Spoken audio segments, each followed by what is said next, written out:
Olá, pessoal! Boa tarde, tudo bem? E aí, Ana? Tá boa?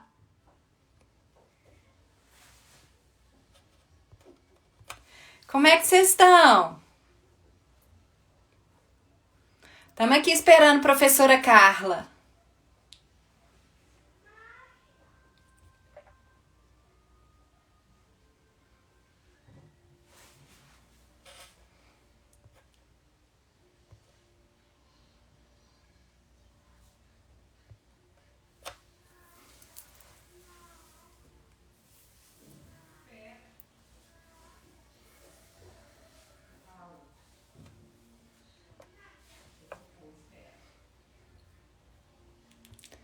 Boa tarde, gente, tudo bem? Bem-vindos ao nosso canal Direito entre Amigas.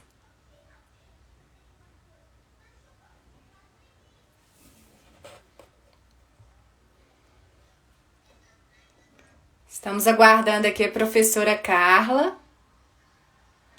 Aí, a professora Carla chegou.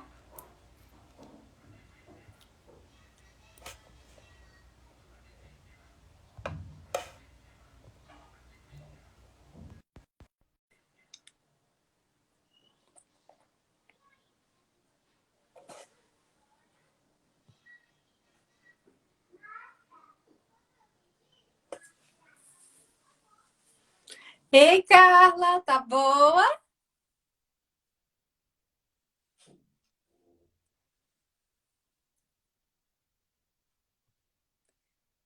Tá colocando aqui que tá aguardando você entrar. Eu te aceitei.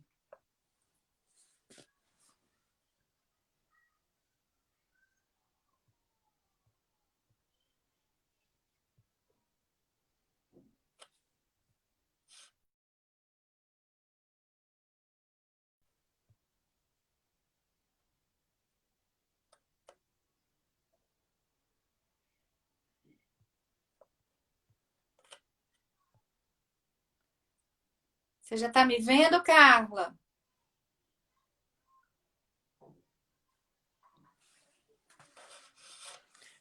Saiu aqui para mim que você não está conseguindo entrar.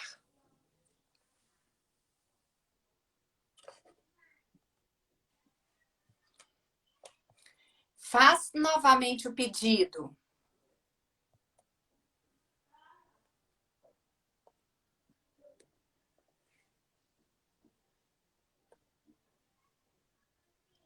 Vocês estão me ouvindo? Me ouvindo e me vendo?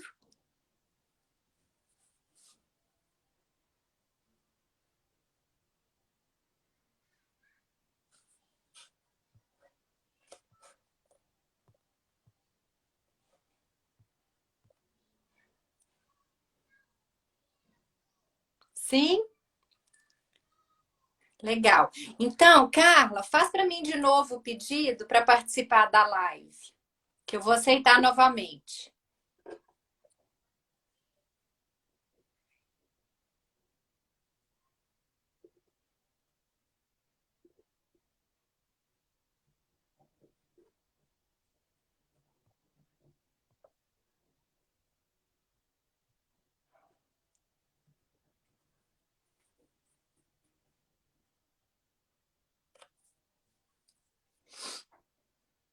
Tudo bom, gente? Tanta gente legal aqui.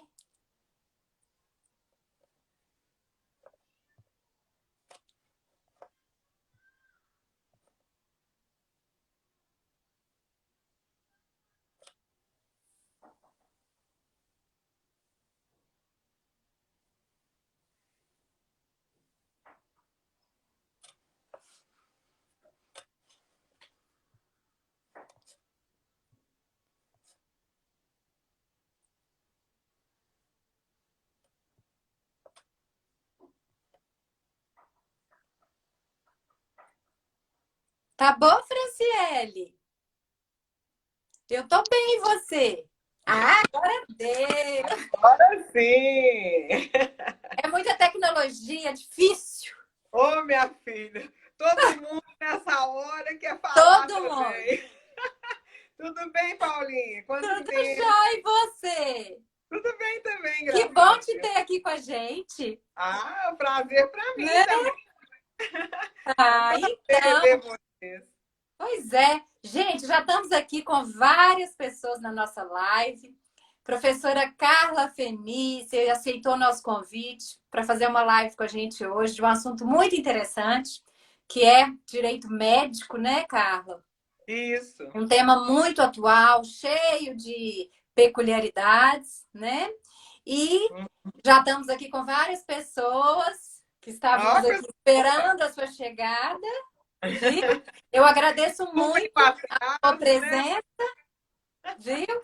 O nosso canal Direito Entre Amigas, nós estamos tentando, nessa pandemia, trazer um pouquinho de atualidades para as pessoas, né? De assuntos interessantes. Uhum. Então, eu gostaria que você se apresentasse e depois a palavra é toda sua. Ô, Paulinho, em primeiro lugar, eu queria dizer ao pessoal que, desculpa o atraso, mas realmente a tecnologia tem Ah, momentos que ela falha, né? com Faz parte. certeza. É.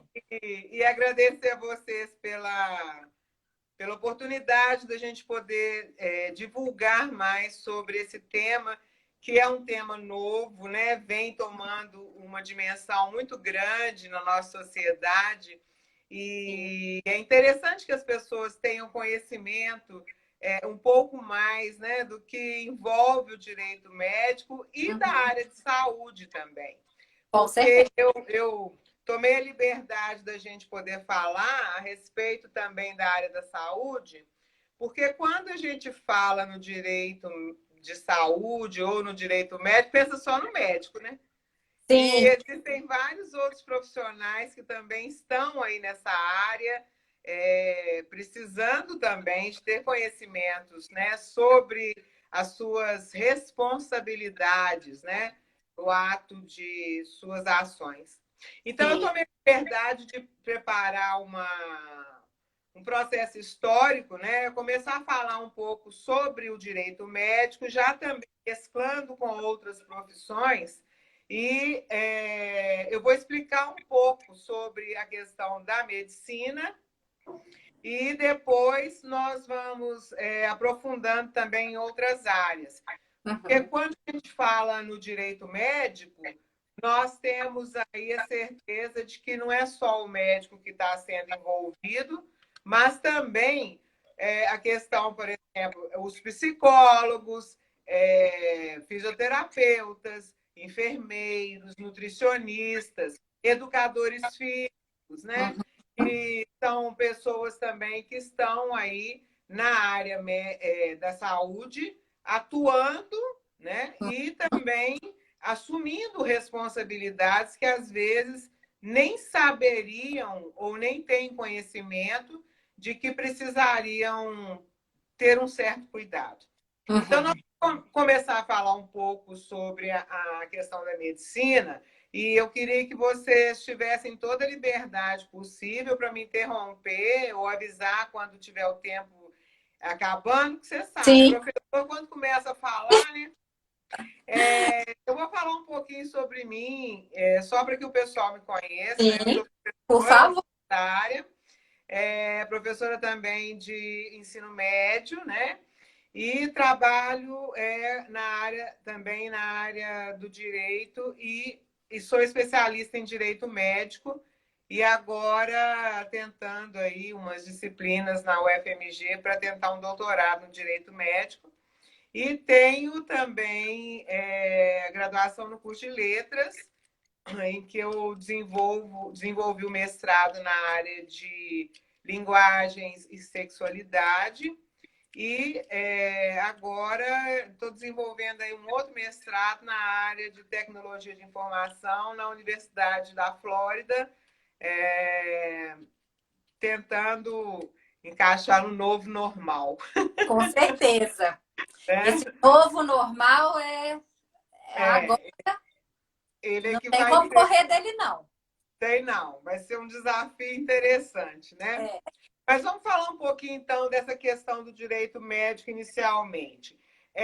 Eu queria falar como que é a medicina e a profissão do médico no Brasil desde o início até os dias de hoje.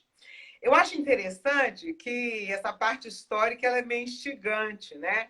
E antes de acontecer todo o processo de juramento que o Hipócrates desenvolveu, nós temos aí a situação também das relações existentes antes dele, né? Antes do século 400 antes de Cristo. É muito tempo. As pessoas antes elas se tratavam e acreditavam que poderiam ser curadas a partir de uma relação com o místico.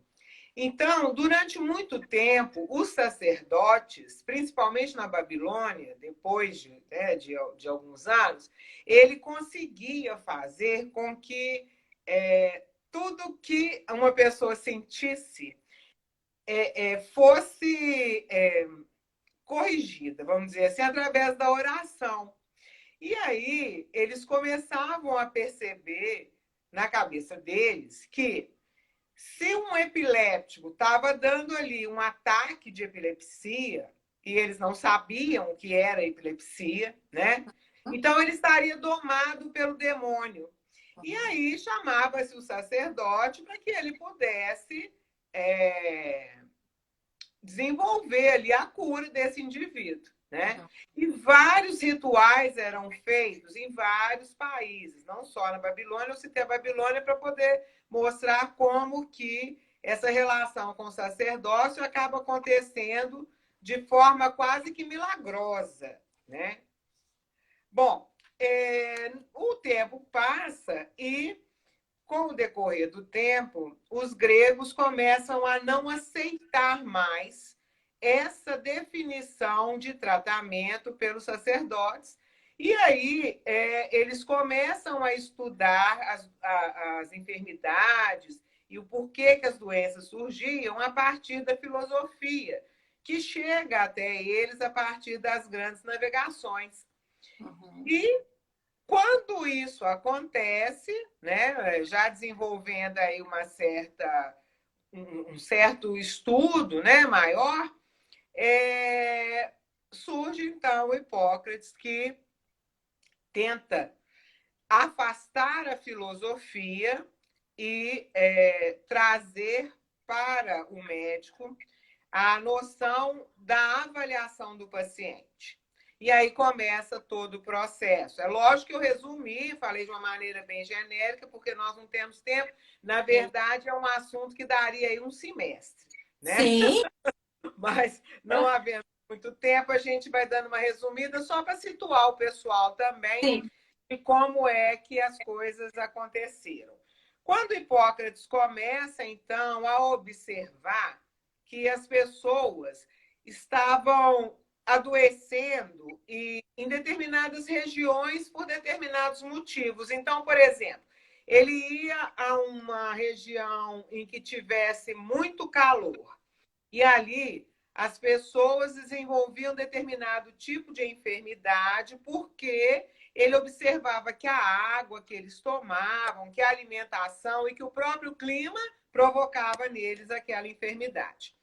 Ia numa região mais fria, também observava o que provocava ali, fazia perguntas, pesquisas, e assim ele ia fazendo até perceber quais seriam os critérios iniciais para descobrir ou começar a estudar a doença apresentada. Surge daí a anamnese, que hoje é tão usada, né?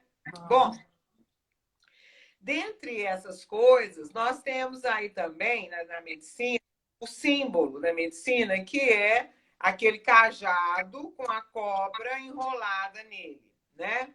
Ela é uma representação de Asclépio, que é o nome do deus grego da medicina, que no latim chamava-se Esculápio, nome dado, então, a esse cajado com a cobra, né? Que é o símbolo da medicina. Inclusive, os médicos usam, né, nos seus jalecos, né? É um símbolo que é muito respeitado. E por que esse símbolo existe? Porque nós temos aqui o cajado como representando a árvore da vida. E a existência dessa árvore da vida, né, do cajado, com o elo entre o desconhecido e o conhecido, que é a serpente. Então, olha que coisa linda, né? Saber que um médico consegue fazer aí toda a representação da vida, né, através do que é conhecido e desconhecido. E aí, Hipócrates tinha como filosofia dizer que, por mais que tivesse a enfermidade em destaque, o paciente era a sua prioridade, porque para ele a medicina é uma arte. Então ele sempre dizia: a minha arte jamais será ferida, né, por qualquer tipo de atitude que possa fazer com que ela seja atingida ou ofendida, né, por algum profissional. E eu acho interessante fazer um paralelo aqui no juramento que ele escreve, que foi descoberto agora em 2017 em Portugal, através de uma pesquisa de alguns historiadores, descobriram documentos do século V e, dentre eles, o original juramento da medicina. E eu vou falar rapidamente sobre ele aqui, só para vocês verem como que a situação ela vai com o tempo e pelo próprio desenvolvimento da tecnologia acaba se alterando muita coisa. Ele diz no início o seguinte: eu juro por Apolo, médico por Esculápio, Ígia e Panácia, e por todos os deuses e deusas, a quem conclamo como minhas testemunhas, juro cumprir, segundo o meu poder e minha razão, a promessa que se segue. Então, qual é a promessa dele? Estimar tanto quanto a meus pais aquele que me ensinou esta arte. Fazer vida comum e, se necessário, for com ele partilhar meus bens. Ter seus filhos por meus próprios irmãos. Ensinar-lhes esta arte, se eles tiverem necessidade de aprendê-la, sem remuneração e nem compromisso escrito.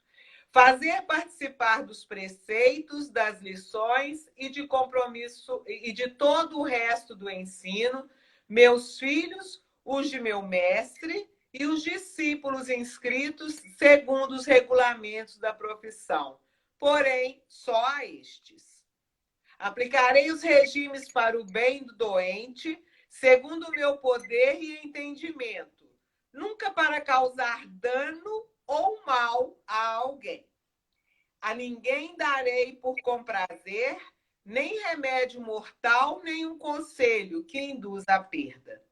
Do mesmo modo, não darei a nenhuma mulher uma substância abortiva. Conservarei imaculada minha vida e minha arte.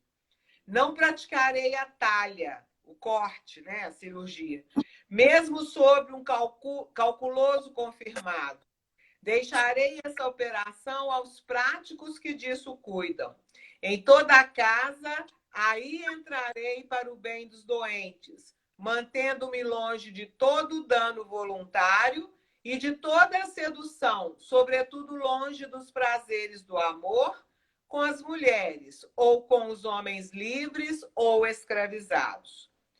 Operação da talha, intervenção cirúrgica já em desuso, ela é uma incisão que é feita, né, em algum órgão. Bom, aí ele fala assim: aquilo que no exercício ou fora do exercício da profissão e no convívio da sociedade eu tiver visto ou ouvido que não seja preciso divulgar, eu conservarei inteiramente secreto. Se eu cumprir este juramento com fidelidade, que me seja dado gozar felizmente da vida e da minha profissão, honrando para sempre entre os homens, se eu dele me afastar ou infringir, o contrário aconteça. Então, a gente vê que ele coloca nesse juramento todo o seu amor pela medicina.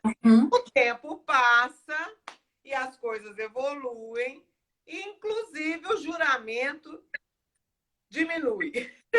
E hoje, a partir de muitas coisas que são alteradas dentro da medicina, o juramento médico fica assim: prometo que ao exercer a arte de curar, eu me mostrarei sempre fiel aos preceitos da honestidade, da caridade e da ciência. Penetrando no interior dos lares, meus olhos serão cegos, minha língua calará os segredos que me forem revelados. O que terei como preceito de honra. Nunca me servirei da profissão para corromper os costumes ou favorecer o crime. Se eu cumprir este juramento com fidelidade, goze eu, a minha vida e minha arte boa reputação entre os homens e para sempre. Se dele me afastar ou infringi-lo, suceda-me o contrário. Então, a gente observa aí que há uma redução, né, muito grande nessa questão da percepção hipocrática na medicina atual. E isso não quer dizer que eles não estejam, os médicos em especial, não estejam cumprindo os seus papéis. O que a gente quer mostrar com isso é que muitas tecnologias foram desenvolvidas e a medicina hoje, ela passa a ter não só uma função coletiva e social, mas também uma forma de ser vista como a tábua de salvação, né? Então, fazendo um paralelo com o que antes dizia, Hipócrates, então, colocava o paciente acima de qualquer enfermidade. Os avanços tecnológicos surgem e nós começamos a ver a medicina evoluir e passar aí por várias questões, como, por exemplo, inseminações artificiais, transplantes de órgãos, né? Coisas que vão exigindo desse médico maior conhecimento, maior estudo, né? E, consequentemente, lógico, trazendo para a sociedade uma maior dependência desse conhecimento médico, né? Bom, e aí, às vezes, nós nos deparamos também com o esquecimento do paciente em detrimento da doença. Uhum. E com isso, a gente percebe que no momento em que esse médico também é muito cobrado socialmente, há também uma chance muito maior de se cometerem erros, né?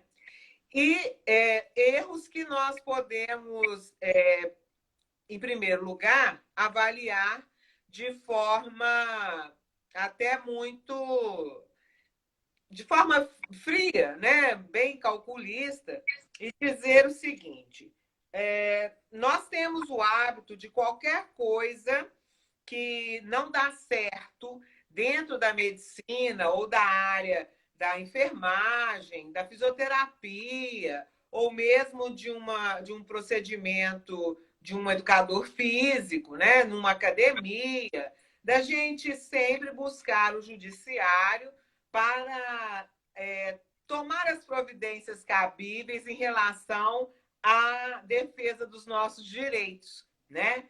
E é muito importante que, antes de buscar essa defesa, que seja feita claramente uma distinção entre o que é o erro técnico e o que é o erro médico. No erro técnico, nós temos que avaliar qual a condição de trabalho que aquele profissional teve para desenvolver determinado procedimento. Então, assim, sem querer justificar nada que possa acontecer, né? Mas levando em consideração a situação que a saúde no nosso país se encontra e que muitas vezes num hospital público não se tem condições mínimas de trabalho, né? Que dirá de higiene, enfermeiros às vezes, né? Lá, como agora na pandemia, usando a mesma máscara 7 vezes ao dia, tendo que lavá-las para não se contaminarem, e ali na frente de tudo, tentando sempre lutar pela vida de alguém, até colocando a sua mesmo em detrimento da outra, os próprios médicos que estão sempre em contato, o psicólogo que está lá atendendo aquele paciente que está muitas vezes com a sua sanidade mental, né, participando do dia a dia.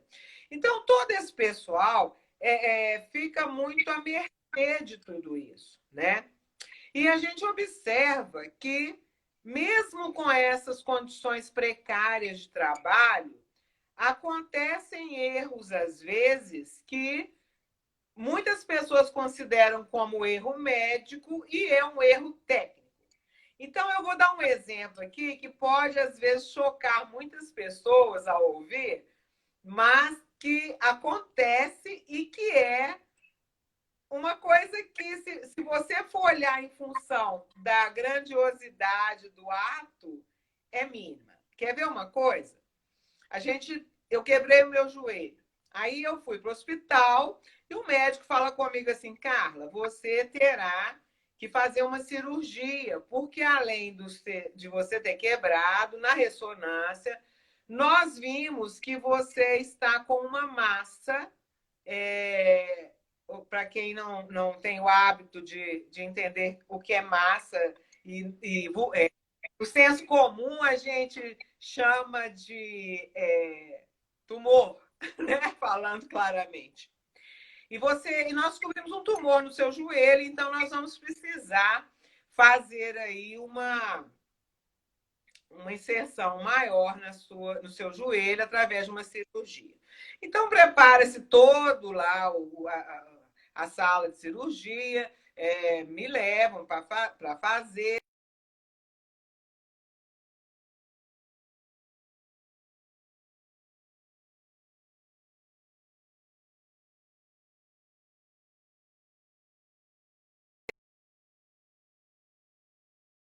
Expansão maior depois, né? E aí eu vou me recuperando, mas com o tempo eu começo, quando eu vou fazer uma ressonância para ver o que aconteceu, né? Como está o andamento dessa cirurgia, eu observo, e o médico também, que nesse momento ficou lá dentro da minha perna, do meu joelho, uma gaze, né? E aí eu, que sou, né, um paciente muito exigente, viro para ele e falo, mas doutor, o senhor cometeu um erro médico na minha perna. E aí é que eu falei da frieza da situação quando eu dou esse exemplo. Ele cometeu um erro médico? Vamos analisar então. Ali, ele não estava sozinho fazendo a cirurgia. Ele tem com ele, além do médico, ele tem o anestesista, ele tem uma enfermeira, ele tem técnicos de enfermagem que o apoiam ali. E naquele momento de retirada de um tumor do joelho que pudesse estar ali afetando um osso, no momento mais sério da cirurgia, todos envolvidos ali retiram o tumor, conseguem fazer com que eu, no futuro, não amputasse uma perna por não sucesso no tratamento. Uma gase esquecida não foi nada. Por isso que eu falei que muita gente pode se assustar. Porque quando se vê isso, a primeira coisa que as pessoas falam é, tá vendo? Vou processar por erro médico, né? E isso não é um erro médico, ele é um erro técnico. A diferença é: quando que eu sei que é um erro médico?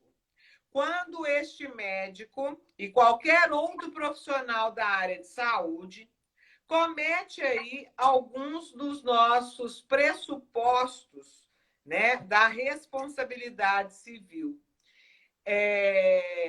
Nós temos, no capítulo 1 do Código de Ética Médica, uma situação muito interessante que define o erro médico, né? Muitas vezes. Causar dano ao paciente por ação ou omissão, caracterizável como imperícia, imprudência e negligência. Todos esses três elementos são necessários, não todos, mas um deles, com a sua gravidade, né? E comprovadamente sendo existente dentro do processo que o paciente está passando, ele pode ser realmente comprovado como um erro. Nós temos no Código Civil um artigo 927, que você conhece ele muito bem, né, Paulinha? Ele fala da questão da responsabilidade, quando ele diz que aquele que por ato ilícito causar dano a outrem é obrigado a repará-lo. Nós temos uma mentalidade, às vezes, muito voltada para que, quando há um erro médico, vamos dizer assim, né? Houve o dano a alguém, as pessoas pensam inicialmente numa reparação pecuniária, né? Sendo que, para se chegar a ela, tem uma série de fatores aí que são colocados, né? E nós vamos falar deles. Mas no parágrafo único desse artigo, tem lá falando que haverá a obrigação de reparar o dano, independentemente de culpa, nos casos específicos em lei, ou quando a atividade normalmente desenvolvida pelo autor do dano implicar, por sua natureza, risco para os direitos de outrem. Então, não basta a gente falar que uma gase esquecida no joelho, numa cirurgia, em que eu poderia perder a perna, e que o médico retira ali aquele tumor e me salva de que ele cometeu um erro médico, né? Então, nesse caso, cada caso é avaliado em separado para se perceber realmente o que pode ser feito ou não, né? E nesse caso, nós temos aí a teoria do risco, que dá responsabilidade objetiva, porém, a responsabilidade do médico diante da sociedade, ela é subjetiva. Justamente porque, para se comprovar toda essa responsabilidade objetiva que o artigo 927 se refere, eu precisaria de alguns elementos, como avaliar a conduta humana, né, o ato como foi, a culpa, né, como essa culpa no direito ela tem um outro significado, né, não é a culpa de consciência pesada, né, que a gente tem, o dano que isso foi provocado, se houve um nexo causal, né, houve aí um resultado que deu um dano para essa pessoa, por exemplo, tem aí a questão da perda de uma chance, que muitas vezes ela pode ser questionada. Será que esse médico, ao falar com o paciente sobre a sua seriedade de situação lá, da sua enfermidade, ele falou tudo com ele, né? Ele usou ali o princípio da informação corretamente, ele deu ao paciente ciência realmente do que aconteceria ou não, né? Então, assim, são vários fatores que devem ser avaliados e devem ser aí pesados. Não, durante muito tempo, a gente teve aí os juízes julgando essas causas, né, de responsabilidade civil ou penal do médico. Atualmente, a gente percebe que os nossos juízes da primeira instância, bem como os desembargadores, já assumiram incompetência, vamos dizer assim, no ato da percepção do conhecimento médico para julgar. E aí, o que precisa fazer é tentar observar dentro do processo médico e das leis que o médico também tem que cumprir e que os conselhos também tentam desenvolver, né? Uma certa seriedade na hora de avaliar pelo perito, que Sim. é normalmente o médico, né? Sim. Perito, ele tem toda, como a própria palavra diz, toda perícia para poder avaliar se os quesitos apresentados, né, tanto pelo médico quanto pelo, no caso, pelo autor como pelo réu, se são realmente válidos. E aí é interessante a gente observar que, no caso da área de saúde, da área médica, essa perícia ela não passa diretamente ao juiz quando é feita, tendo processo tanto de impugnação, não. Ela é enviada aos conselhos de medicina, né? Então, o médico que cometeu um erro por uma questão de negligência, por exemplo, ele não vai ser avaliado inicialmente pelo juiz de primeira instância. Ele é avaliado pelo juiz, pelo Conselho Federal de Medicina, né? Que no seu colegiado avalie e dá o seu parecer. E que, junto com a perícia médica, é feita a avaliação, então, do juiz de primeira instância. O que eu acho interessante. Deixa eu te interromper aqui, Carla, que nós estamos exatamente nesse assunto. Teve um ouvinte aqui que nos fez uma pergunta nos seguintes termos. Como provar? Ele falou que erro médico, mas eu acho que poderia ser também esse erro técnico, né? Sim. De um médico, sendo que quem analisa seria um outro médico e eles são muito fechados. Pois é. Esse é um problema do que a gente chama de corporativismo, né? Tem existido realmente um corporativismo muito grande entre eles, porém, na hora da defesa, existem perguntas próprias que o advogado de defesa faz, né? Também tentando desmistificar os quesitos apresentados pelo perito, e o autor da ação também querendo, pode contratar um assistente pericial, que é também uma outra pessoa da área de saúde, um outro médico. E essa avaliação ela é muito séria, ela é muito bem feita. Por quê? Quando a perícia acontece, tanto lá do lado do autor quanto do lado do réu, tanto o perito do autor tem um assistente, ele pode indicar um assistente, como o perito, o réu também pode indicar um perito de sua confiança e um assistente.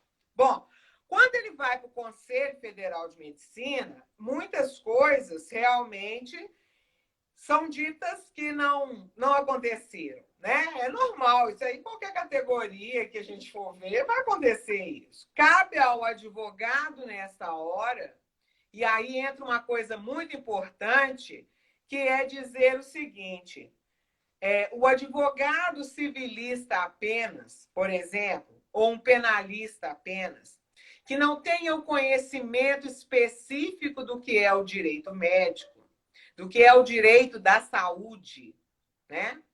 Conhecendo as legislações adequadas e como é que acontecem esses meandros, ele vai deixar passar desapercebida a ação. Então, quando você aprofunda nesse estudo, que é um tema muito novo ainda, né? O direito médico é uma área promissora, é uma área que vai crescer, porque eu fiz um levantamento há pouco tempo, só em Minas Gerais, com todos esses crescimentos técnicos que a medicina e a área da saúde adquiriu, nós temos hoje, tramitando no judiciário, 5.000 ações por erro médico, né? Muita coisa, se você for parar para pensar, só no estado de Minas. Sim, né? Então, você imagina isso num país como o Brasil. Quer sim. dizer, isso, tem alguém, uma E, pessoa colocou aqui, a Vilma, a professora Vilma está colocando aqui, que com essa pandemia, então, o que deve exatamente. estar aumentando, né? É, Ainda mais que eu não sei se os nossos ouvintes sabem, que todas as pessoas, né, acima de 60 anos de idade, o Estatuto do Idoso permite que tenha acompanhamento, né? Em caso de doença. O artigo 16 do Estatuto é muito claro de que o direito de acompanhante não é só do acompanhante. O direito do acompanhante é do paciente, né? Que está ali incapaz naquele momento, sim, vulnerável. Assim como o menor também, né? Que é um absolutamente incapaz, né? Então, o sim. que, que acontece? A gente vê, né, Carla, assim, nesse aspecto, quando você compara a medicina aqui no Brasil, por exemplo, com a medicina nos Estados Unidos, nos Sim, Estados Unidos a coisa mais comum é um médico ter seguro, né? Ele sim. não trabalha se ele não é segurado justamente por causa dessa questão. Eu acho que no Brasil isso ainda é uma coisa muito assim, que está engatinhando. Não é comum você ver É, profissionais da área da saúde segurados, né? Mas há eu vai chegar lá. ainda já tem, né? Já estão em andamento aí algumas ações para que os conselhos de medicina assumam isso, né? Sim, Porque é uma prevenção para o médico, é uma segurança que ele tem sim, e também assim é uma forma dele talvez se dedicar mais à sua área, é, sem precisar se descabelar por tantas outras coisas exatamente. administrativas. A É, Meriane está perguntando aqui, se falando, né, que o acompanhamento, inclusive no CTI. Sim, inclusive no CTI e na UTI também, sim. né? E o que, que acontece? A Meriane é minha irmã, Paula. Ah, Ela, prazer. ela viveu, né, tudo isso agora. Ah, E, sim. e com relação à pandemia, né, também, pegando o gancho que a Meriane falou aqui, a pandemia ela traz muito essa questão, porque os hospitais estão sobrecarregados, né? Sim. E não há como essa legislação ser cumprida. Então, é um problema muito sério, porque os leitos de CTI já estão muito sobrecarregados, né? E não há lugar para o acompanhante. E Sim. aí, esse direito do paciente, ele é infringido, Uhum. né? E aí eu te pergunto, é, é porque o médico é que não quer deixar? Porque quando o médico está resistente, uma coisa é simples. Aqui, doutor, eu tenho uma pessoa que está aqui respaldada pelo Estatuto Idoso e eu quero ser acompanhante dela na UTI ou no CTI. Olha, não há necessidade, porque, Carla, veja bem, aqui dentro é muito complicado a questão, a gente tem que ter muito cuidado com a higiene, né? Com o contato com o paciente e tal, doutor, mas é direito dele. Infelizmente, eu não vou autorizar. Não? Tá bom. Faça um BO, chama a polícia, Sim. faz um BO, né? Procura a assistente social, apresente o BO para ela, procure a coordenação do andar do CTI, mande uma reclamação no saque do hospital com a cópia do BO e Uhum. também mande uma carta à direção do hospital. Quero ver quem te tira de dentro do CTI, né? É isso Não tem aí. jeito. Eu te falo porque a gente, infelizmente, tem que usar muitas vezes, né, desse tipo de subterfúgio para conseguir cumprir algo que é legal. É só Sim. no país mesmo como o Brasil, né? Nós Que estamos a com lei duas existe. perguntas aqui, Carla, Ah, interessantes. Uma do Kenston, que ele está perguntando assim: se comprovar o erro médico, hum. o médico-chefe, que seria o supervisor, não seria responsabilizado civilmente e penalmente pelo erro? Bom, aí seria litisconsórcio, né? O É, litisconsórcio... eu particularmente entendo que não. Pois é, Porque... eu ia explicar isso agora. Porque o que acontece é o seguinte: você tem lá dois médicos. Então, você tem um cirurgião e você tem também um oncologista. O cirurgião detecta lá um tumor. E esse não o retira, né? Ele vai deixar para que o médico, o oncologista, faça o tratamento. Esse oncologista não faz o tratamento adequado, esse paciente vem, então, a óbito, né? Muito bem, o tumor não foi retirado, sendo que tinha condições de retirar. O que acontece com esse médico que fez a cirurgia? A responsabilidade imediata é do médico que acompanhou o tratamento, é do oncologista, né? Porque entende-se que ele não tem a imperícia, né? O que é a imperícia? Vamos falar rapidinho dessas três coisas que são pressupostos para a responsabilidade. A imperícia, a imprudência e a negligência. Eu não posso dizer que um médico é imperito. A imperícia é você ter, de uma maneira bem simples, viu, gente, para todo mundo entender, a imperícia ela é o conhecimento que você tem sobre a área que você trabalha. Poxa vida, o rapaz estuda 8 anos, né? 6 anos de faculdade, mais 2 de especialização na residência, estuda 24 horas, 32 horas do dia dele, né? Porque a medicina, a todo momento, como o direito e a educação, a gente tem que estar sempre se atualizando, né?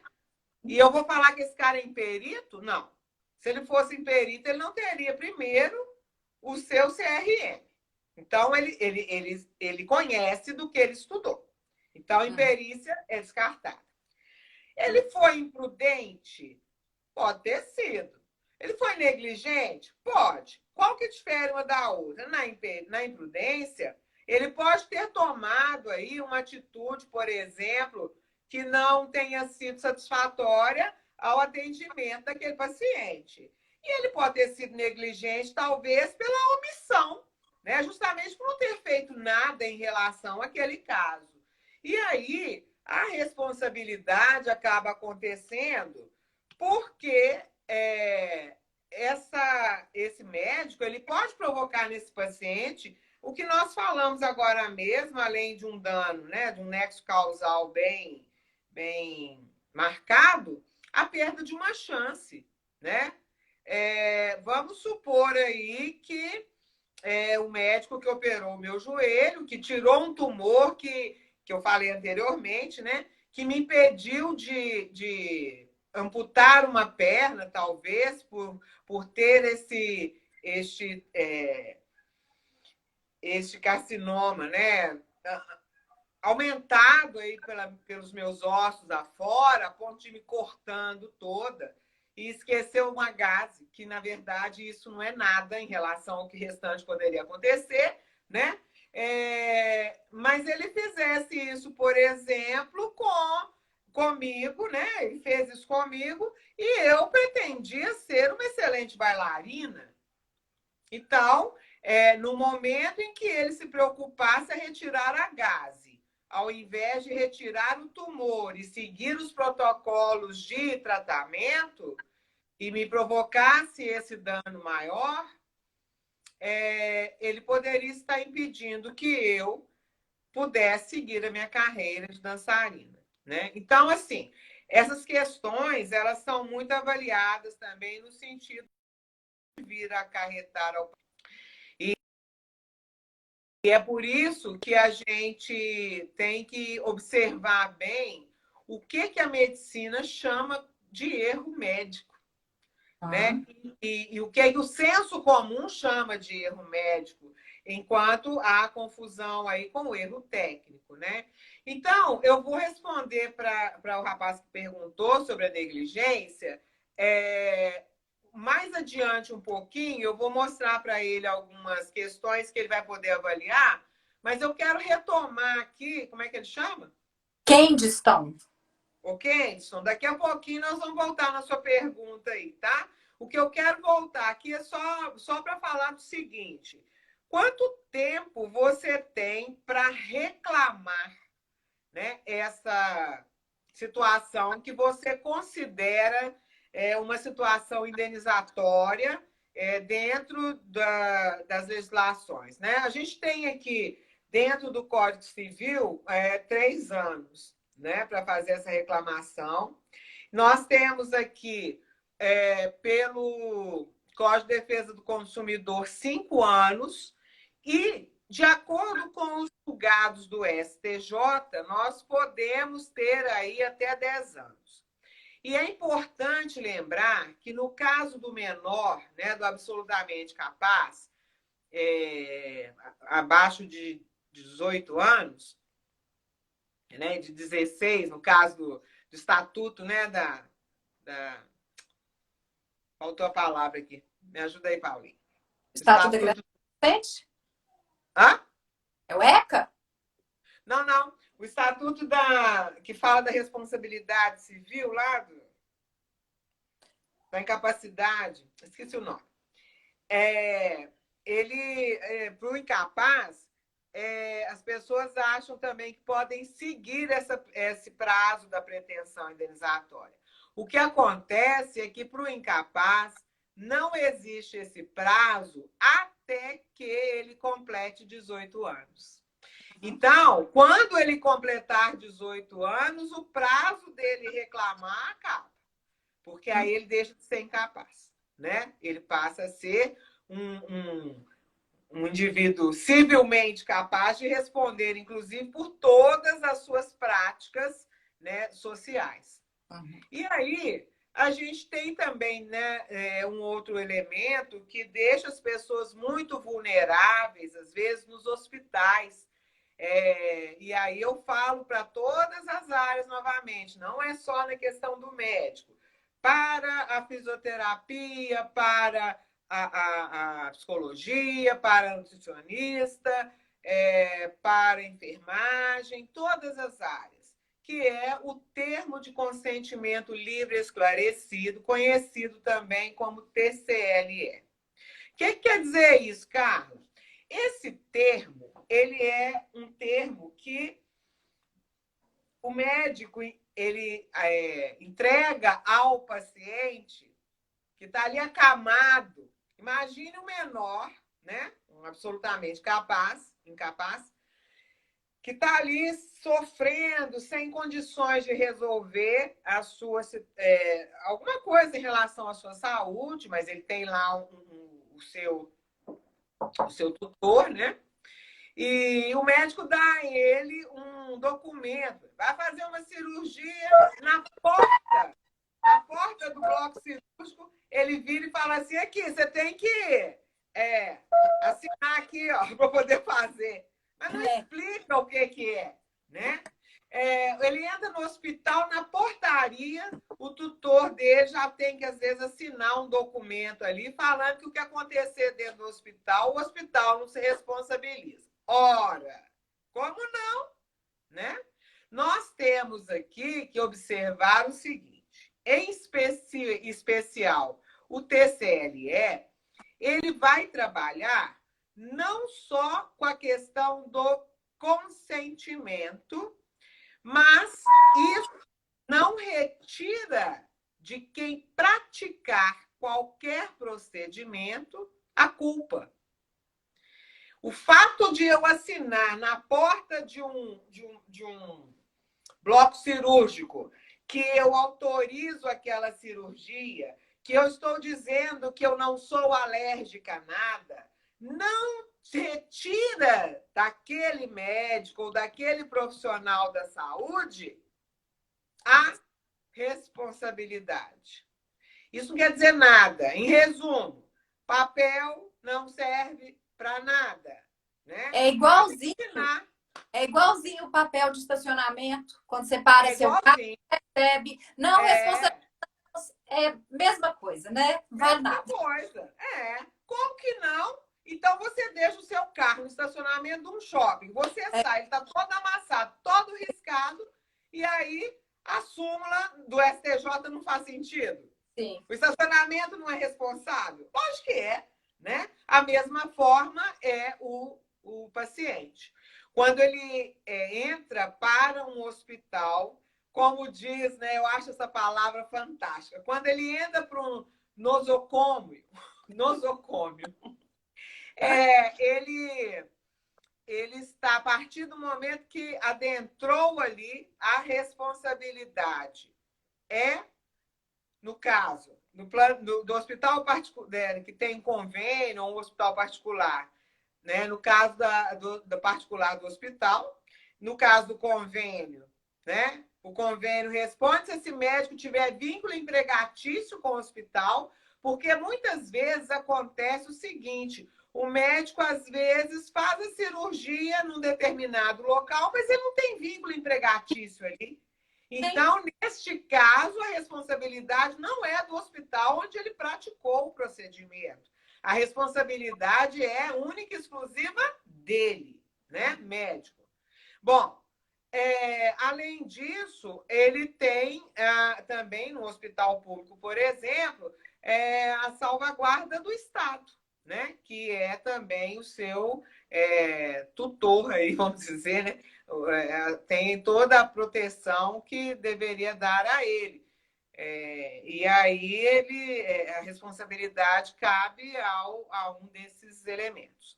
Outra coisa que eu acho interessante também é que as pessoas saibam, que quem está nos ouvindo aí possa saber, é sobre o prontuário médico. Hospital nunca quer dar prontuário do paciente. Então, ele vira para você e fala assim: não, eu não posso dar o prontuário, não, o prontuário é do hospital. Eu posso te dar a alta falando o que foi feito com ele aqui. Eu deixo aqui, gente, o seguinte: exijam um prontuário médico. É direito do paciente. Artigo 88 do Código de Ética Médica diz o seguinte: negar ao paciente acesso a seu prontuário, deixar de lhe fornecer cópia quando solicitada, bem como deixar de lhe dar explicações necessárias à sua compensação, salvo quando ocasionarem riscos ao próprio paciente ou a terceiros. O que quer dizer isso? O problema do prontuário é que, infelizmente, como as demandas são muito grandes, os médicos normalmente não preenchem o prontuário detalhadamente. E eles teriam que fazer toda a anotação no prontuário de forma muito explicadinha. O tempo não permite isso. E aí, às vezes, ele deixa para a enfermeira fazer. E a enfermeira também não consegue fazer, então sobra para quem? Para o residente, né? O residente, por sua vez, não sabe o que o médico fez. Então, ele vai anotar ali o procedimento só que foi feito. Ele não sabe dizer, por exemplo, que durante o procedimento feito no senhor José das Couves, né, que alegou, assinou lá o documento falando que ele não tinha alergia a nada, o contraste aplicado a ele de iodo deu alergia, ele não se lembrava que ele tinha alergia a iodo e, por isso, ele teve ali um ataque, como é que chama? Um ataque cardíaco, né? O coração disparou. Como é que fala?